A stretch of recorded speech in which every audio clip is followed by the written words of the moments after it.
These are components in a consumer product, often a cosmetics or personal care product, which deliver a specific benefit or an efficacy. And the benefit of that ingredient is marketed to the consumer, often on the product label itself.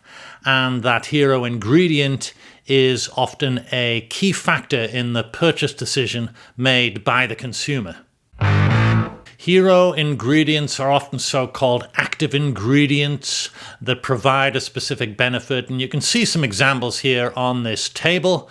We've got retinol for anti-aging and skin renewal, vitamin C, hyaluronic acid, etc., etc. Some bioactive botanicals such as rosehip extract and green tea extract.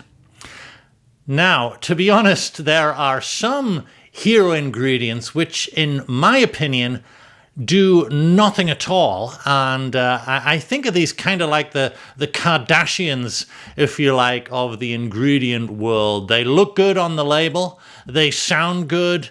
They're kind of famous for being famous. And I'm going to give you an example. This is just my opinion. I know I'm going to annoy some people, but argan oil often falls, for me anyway, into this category. So let's look at an example of what I mean by that. I go into Potion AI and I find a product, Lucido L Argan Hair Treatment Oil.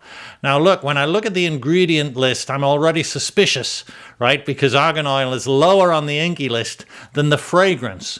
But okay, let's go and deformulate it. And yep, you can see the argan oil is below the 1% line. And so I'm not so sure what it's doing in there versus some of the major ingredients like the isododecane and the silicone and the ester up there, present in much more significant quantities.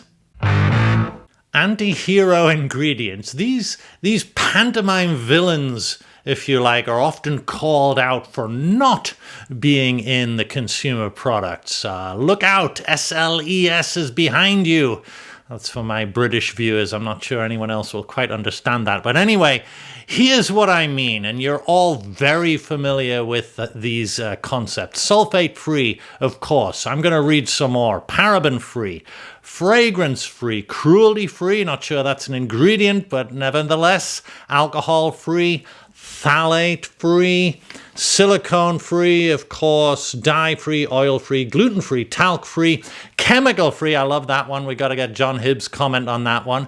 And vegan, or vegan as the case may be. I guess that means no honey or lanolin or anything like that. So, can surfactants be hero ingredients? Yes, they absolutely can. I've got a couple of examples for you. Unilever's Sunlight Dishwash featuring RhamnoClean. Here it is, right on the label. I love it. It's obviously referencing and highlighting for the consumer the rhamnolipid surfactants produced by Evonik for Unilever. I love this. It's right up there in a huge mass-marketed consumer product. So mega kudos to Unilever and to Evonik for that marketing. Secondly, there's a range of products actually from The Ordinary, which is part of Estee Lauder, known as glucoside cleaners. And you can see the name of the ingredient is in the name of the product. There's further additional consumer marketing highlighting the ingredient.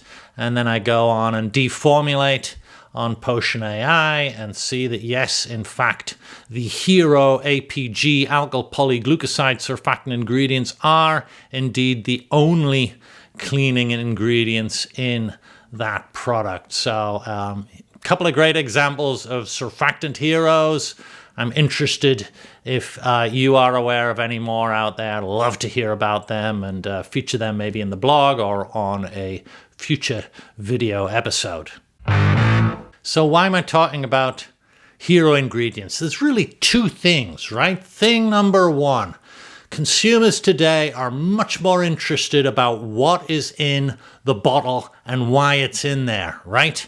And look, on the blog last month, we featured a product which had 68 ingredients. It was actually a Kardashian product. Like, what do they all do? I think by calling out the hero ingredients in particular, like this is what it is, this is what it does. It's smart marketing, and it plays into what consumers are interested in.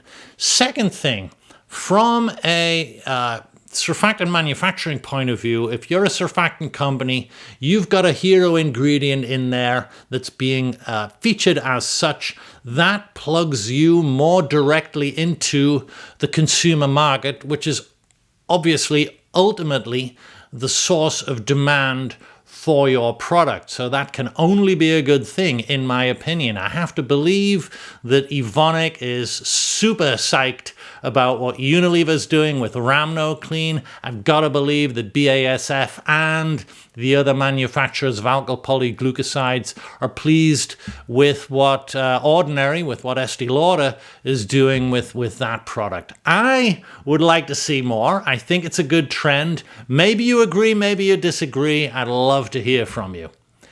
As always, thanks again for listening.